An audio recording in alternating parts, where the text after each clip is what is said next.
opposing counsel, members of the jury. This is a difficult case. It's not just difficult for the obvious reasons. We have Sarah, who was 17, we have Amina, who was 18, who both had their lives taken from them on January 1st, 2008. These girls were, by all accounts, all American girls. They were young girls transitioning into young women in American culture with a heavy influence from a Muslim, Egyptian immigrant family. It is that diversity that made their lives difficult. It made it complex. It's that diversity that makes this case complex. To put this in some perspective, Sarah would have been 11 and Amina would have been 12 on September 11th, 2001. That means that these two young girls spent their entire teenage years and most of their formative years in a post 9/11 world. The Yaser was trying to raise two teenage girls in America in a world where our government had daily discourse filled with anti-Muslim rhetoric, Islamophobia. You know, when these girls should have been worried about their driver's license, they're seeing pictures of torture in Guantanamo Bay. Yaser is seeing on the news every night what our country did to Muslim suspects. The lengths that they would go to justify torture.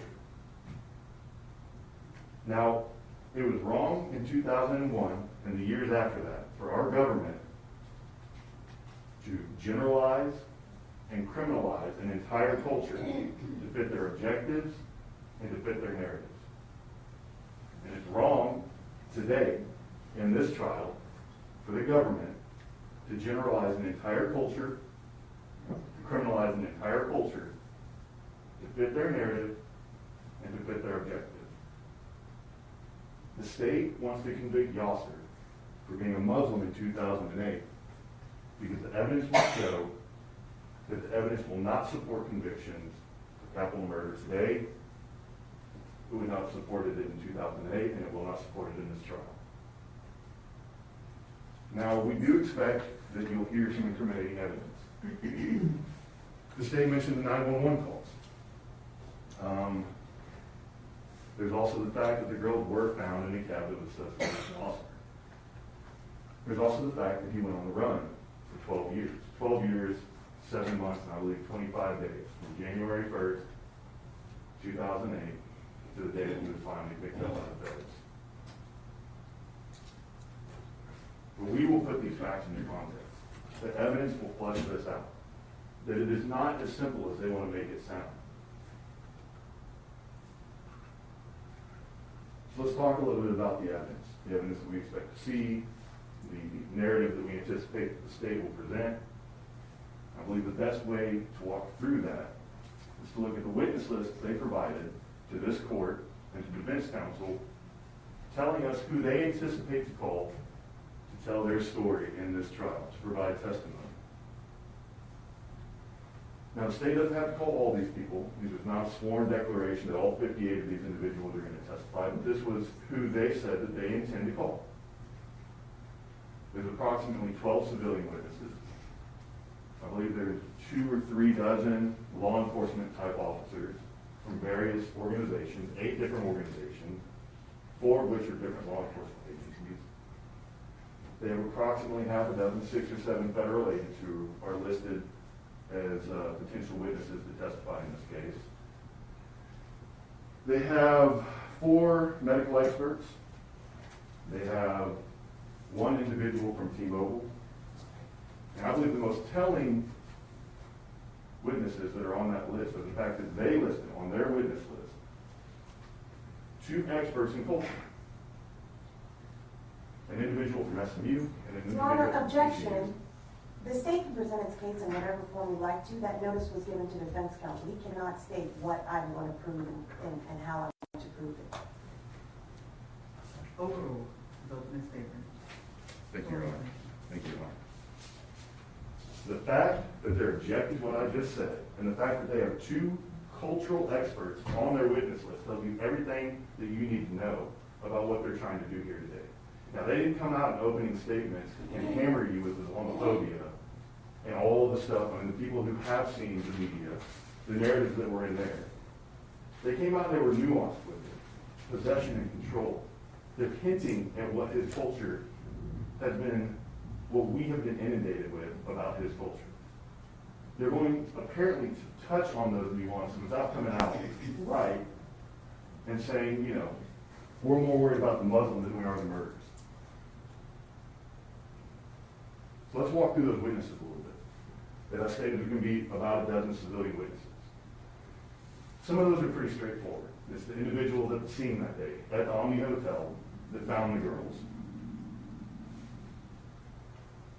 And while that testimony is pretty straightforward, what none of them will be able to testify to is seeing Yaser, or anyone who looked like Yaser, at that scene, at that time and on that day. They do not have a single person from the Omni Hotel on New Year's Day, the Omni in Las Colinas, they do not have one eyewitness to say that Yaser was there that night. Not one. There were 16 surveillance cameras running on that property that night. Without air, without a break in the feed, not one of those 16 cameras can put Yaser Said or anyone who resembles Yaser Said at the Omni on January 1st, 2008. Who are some of these other civilian witnesses? We have Connie, who is Patricia's sister. Now, I mentioned earlier that there's a very large family on the paternal side of this family.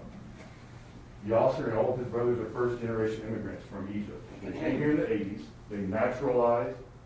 They are the American story. They wrote, Yaser chose to raise his children here. He didn't, you know, he is as American as any of us, by law and by right, but he comes from a different place. And so Connie, being a member of the maternal side of the family, on Patricia's side, you know, these aren't the Egyptian side of the family. This is the Oklahoma and Kansas side of the family.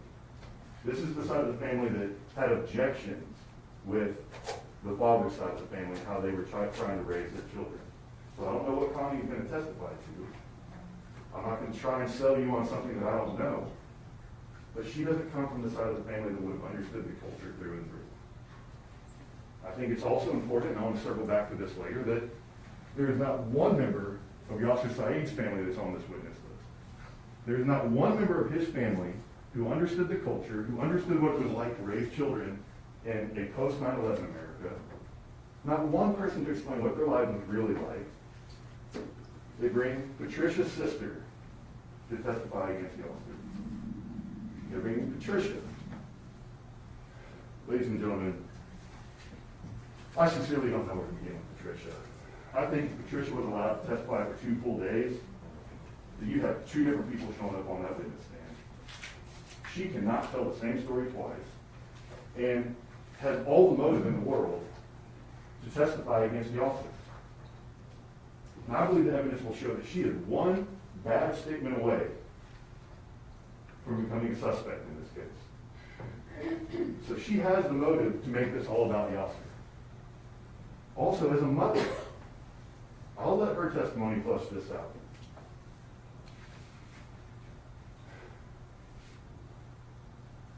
I have 2 boys of my own. My heart would shatter if I ever lost them.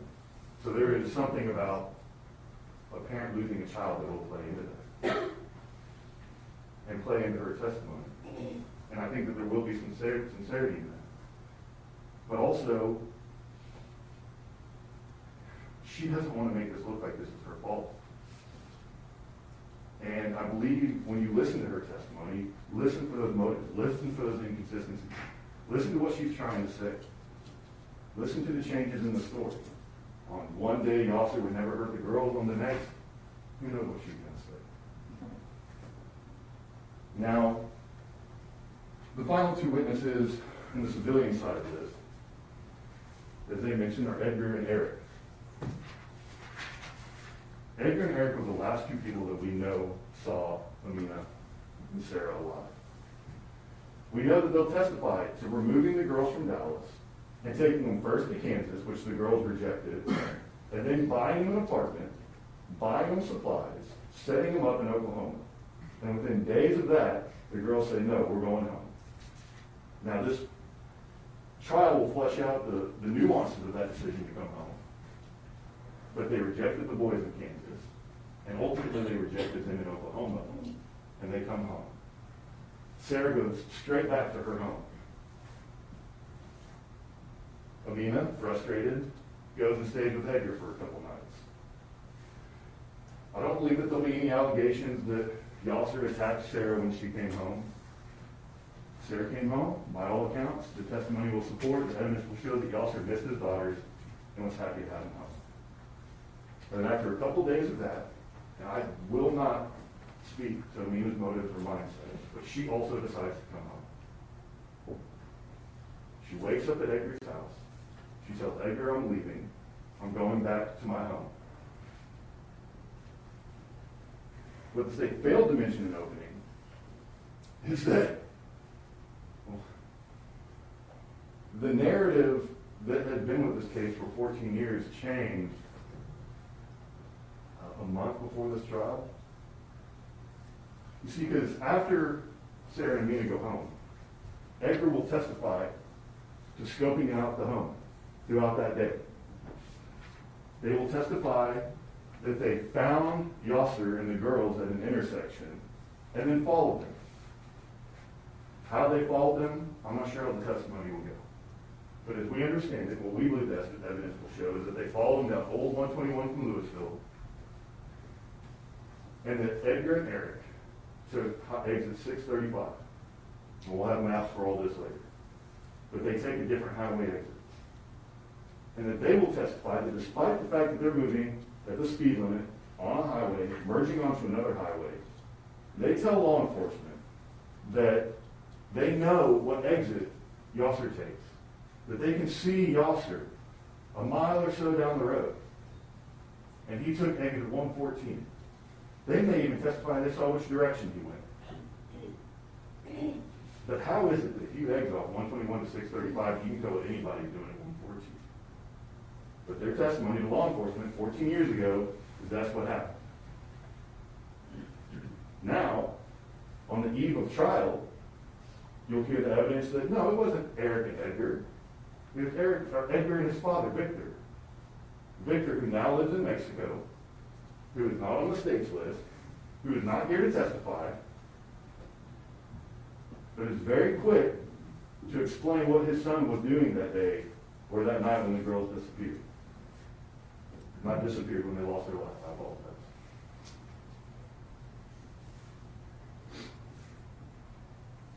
Eric and Edgar will also testify that they went to the police department.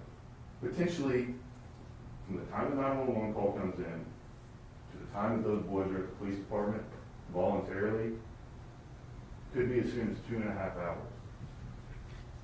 They say, we heard from a friend that the girls were dead, but they didn't say who the friend was. And we're here to tell y'all what happened that night. We're here to tell you about following him. We're here to tell you about the days that led up to the event. We're here to tell you all about Yaser. And that starts the investigation. I mean, as far as focusing on Yaser, really zeroing in on him, it was these two other narratives that kicks this thing off. But what you won't hear is their recorded statements from that time.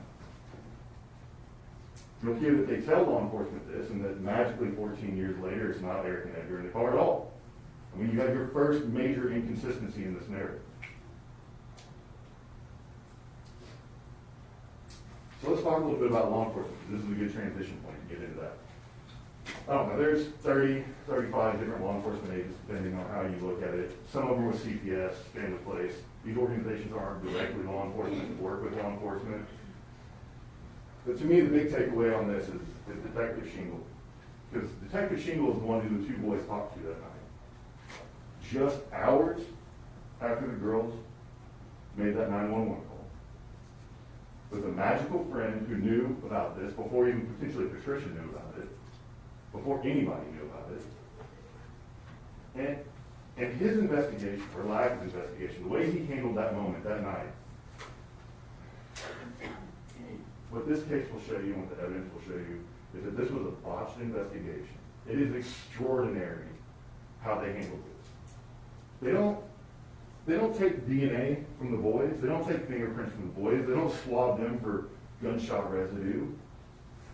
They don't separate them and get two separate stories to make sure that everything lines up. They don't record the statements. They don't ask who the friend is who knew that the girls had died before anybody else. They don't verify, apparently, that it was Eric and Edgar in the car, because although they're telling law enforcement that, apparently it was Victor and Edgar in the car. So they're lying to law enforcement immediately. Law enforcement doesn't ask to search the vehicles. Doesn't ask to search the children, the boys, I mean. Doesn't ask to search their home. Doesn't even ask.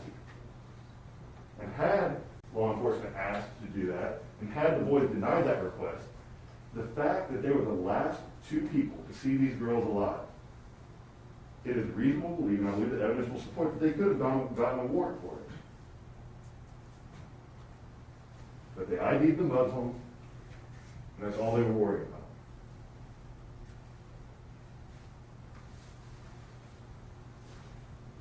So I believe that law enforcement as a whole, without going through all 35 or whatever their witnesses, that moment in time establishes the groupthink that you'll hear from every other law enforcement witness. And so what about the rest of the law enforcement? I mentioned that there were federal agents.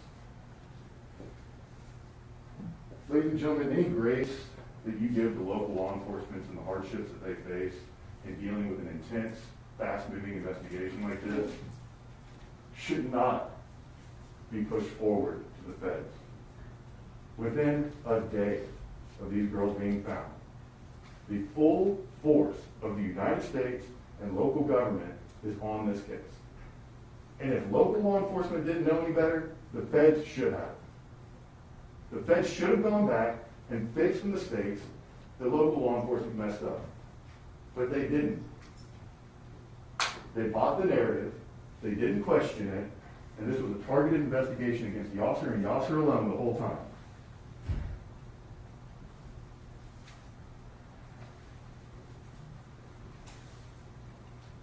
You know, the other thing about the feds,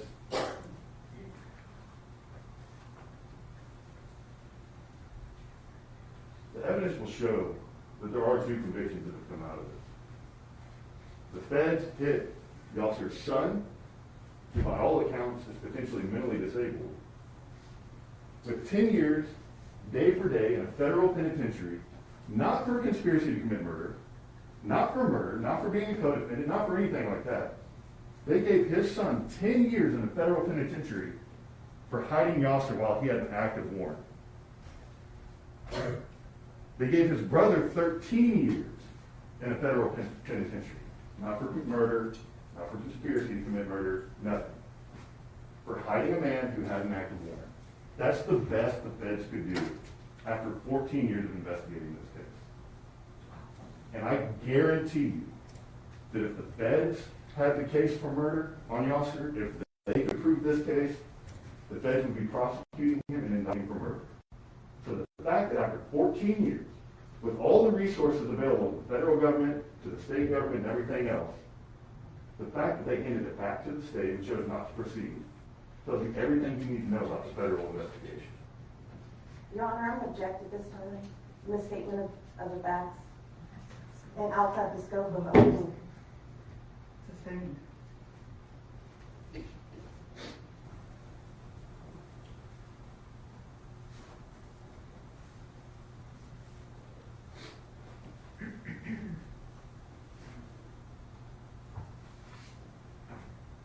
We believe the federal agents will testify to the nature of their investigation and the conclusions of that investigation. We believe that the evidence will show that rather than investigating murders, they were investigating Yaser. That they chased every single brown man with a mustache in a taxi, at a Quickie Mart, or at a coffee shop from here to Georgia to the Carolinas, up to Pennsylvania, over to New York, to the bridge that connects New York to Canada, all the way down to San Diego, back up to Portland, or not Portland, Oregon, excuse me. And after all that, they find him in the backyard, in Dallas, in DFW.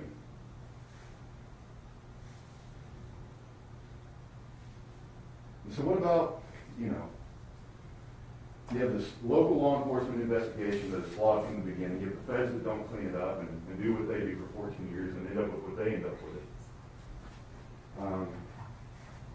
Well, let's move forward with the rest of this witness.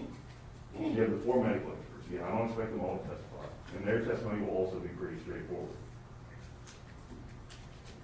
But I'm interested, and I would like for you to pay attention to the discussion about the trajectory of the bullets and whatever narrative the state puts forward on how these murders occurred.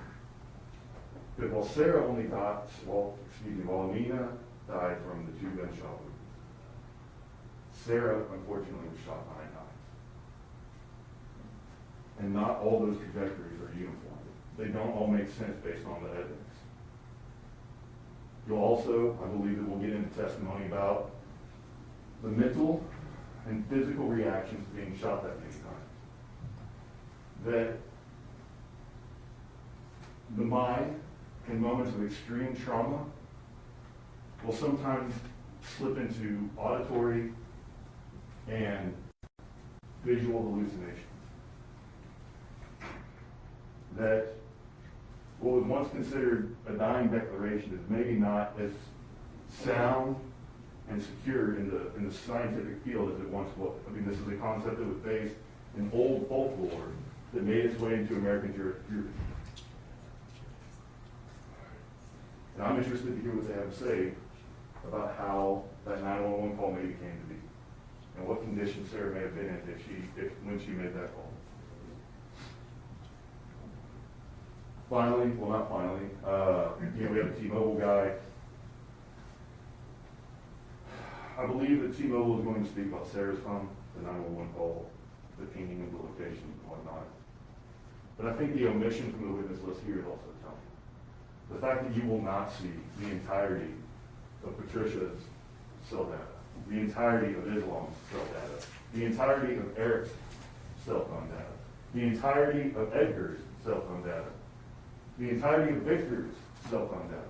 The fact that all that is not being presented is telling. And finally, as far as their state witness list goes, again, you saw them object.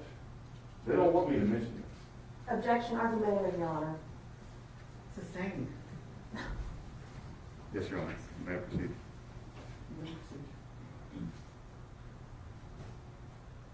The state has indicated that they intend to call 2 cultural witnesses who've spent their careers learning, analyzing, and studying the Middle East, the Muslim culture, and everything that comes with it. And I believe that that is coming. Now, let's talk about a couple of items that are missing from this list. We've already talked about the fact that the Said family is not being called. And like the feds, I believe that if the Said family had anything that would help the state, they would be on this list. The state has subpoena power to bring any one of this large family in. The feds will say that this is a complex, intelligent, vast network of family that hid Yaser for 14 years, but somehow they don't have any evidence to present to you from this family at this trial. Objection, Your Honor, once again argumentative. And we're getting into closing argument, Your Honor. They also have subpoena power. Yes, Your Honor. Counsel, limit your opening statements. Yes. This is not closing arguments. Yes, Your Honor.